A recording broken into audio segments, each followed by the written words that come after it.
Isa na namang patok na kainan ang natagpuan ng biyaheng food trip ni Boss Bill. At dito nga ay napag-alaman namin na naghahain daw sila ng iba't ibang klaseng burger. At bukod pa doon ay talaga naman daw napakasarap at napakamura ng mga ito.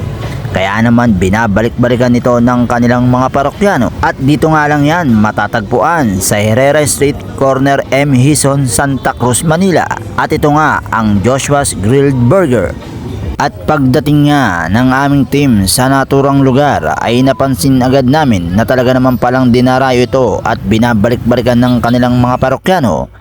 At batay na rin sa masusi naming pag-iimbestiga ay napag-alaman din namin na mayroon din pala sila ditong online order. At dito nga ay nasaksiyan din namin ang paraan ng kanilang pagluluto at paghahanda sa mga pa-order nila dito.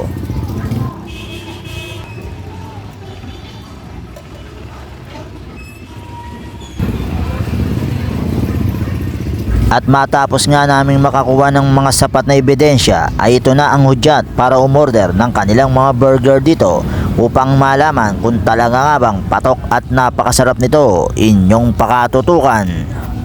At ito na mga guys, dumating na yung order natin. Dito ay umorder tayo ng cheeseburger for only 60 pesos. Tapos umorder din tayo ng kanilang barbecue burger for only 60 pesos din mga boss. So tara, tikman na natin to.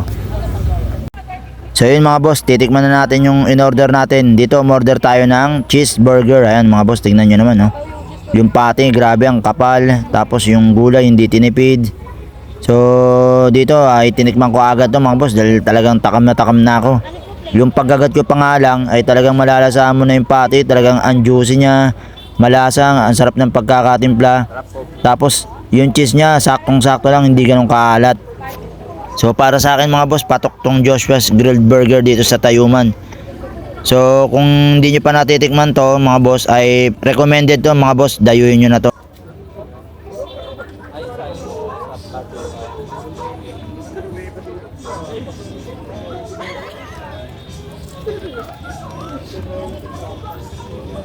So yun mga boss, no, bali open pala sila dito mula 2 PM up to 12 AM.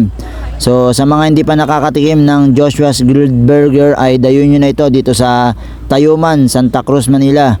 So yun lang mga boss, bye bye!